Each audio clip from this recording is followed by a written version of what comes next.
நவீன உலகை நகர்த்தி செல்வது புது புது அறிவியல் கண்டுபிடிப்புகள்.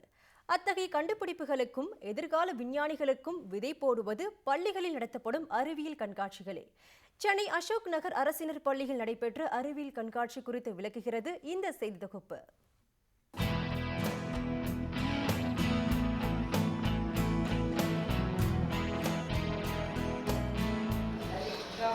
சைக்கிள் மிதித்துக் கொண்டிருக்கும் இந்த சிறுவனின் படைப்பு கண்காட்சிக்கு வந்த அனைத்து பார்வையாளர்களின் கவனத்தையும் ஈர்த்தது.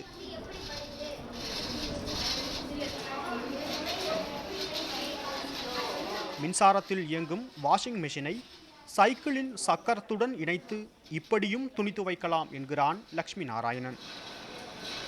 முன்னாடிலாம் துணி துவைக்கிறது ஒரு நல்ல எக்ஸசைஸாக இருந்துச்சு. இப்போ வாஷிங் மிஷின்ஸ் வந்ததுனால அது யாருமே செய்கிறதில்ல. ஸோ இப்போ நம்ம அதையே ஒரு எக்ஸசைஸாக மாற்றி எலக்ட்ரிசிட்டியும் சேவ் பண்ணால் பார்த்தோம். இப்போ சாதாரணமாக ஒரு வாஷிங் மிஷின் பார்த்தீங்கன்னா அதில் 250 வாட்ஸுக்கு மேலே நம்ம யூஸ் பண்ணுறோம். அந்த 250 வாட்ஸ் நம்ம கன்சர்வ் பண்ணுற அதே டைமில் இது எக்ஸசைஸும் பண்ணால் நம்மளுக்கு நிறைய யூஸ்ஃபுல்லான திங்ஸ் இருக்கும். துணி துவைப்பது கூட ஒரு வகை உடற்பயிற்சி என்பதை மறந்துவிட்டு உடல் இழைக்க உடற்பயிற்சி கூடத்தில் சைக்கிளிங் செய்யும் நவீனகால மக்களுக்கு பாடம் எடுக்கிறது இவனது படைப்பு.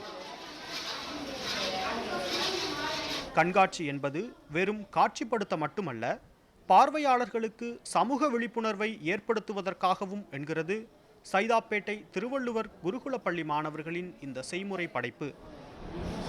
இந்த பாட்டில் நீங்கள் ஒரு மனிதனோட நுரையீரலாம் நினச்சிக்கோங்க. இந்த நுரையீரலில் அந்த சிகரெட்டோட புகை அப்படியே போய் அந்த புகை நுரையீரலில் படியும். அதை தான் இப்போ நீங்கள் பார்க்குறீங்க.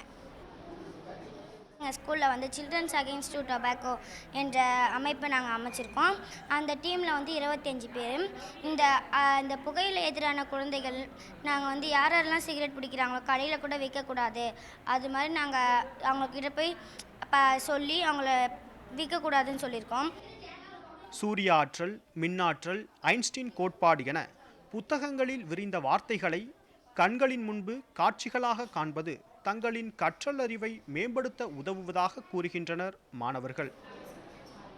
நாங்கள் எங்கள் புக்கில் லெட்டர்ஸாக படித்ததை விட எங்கள் ப்ராக்டிக்கலாக பார்த்தது அதிகமாக. Example Newton's third law, lunar Eclipse, நிறைய விஷயம், ரெயின் வாட்டர் ஹார்வெஸ்டிங், சோஷியல் இதெல்லாம் நாங்கள் ஜியாகிரஃபியில் படிச்சிருக்கோம். இதை ப்ராக்டிக்கலாக பார்த்தோம். இங்கே வந்ததில் நிறைய விஷயம் நிறைய லாபம் கிடச்சிச்சு. பாடத்திட்டங்களை மேம்படுத்த வேண்டும் என்ற கோரிக்கைகள் ஒருபுறம் இருந்து வந்தாலும் பாடங்களை ஆய்வு கண்ணோட்டத்துடன் அணுக உதவும் இதுபோன்ற அறிவியல் கண்காட்சிகள் நிச்சயம் மாணவர்களின் கனவுகளுக்கு சிறகுகளை முளைக்கச் செய்யும். ஒளிப்பதிவாளர் சங்கருடன் சிபிநந்தன், நியூஸ் 18 தமிழ்நாடு.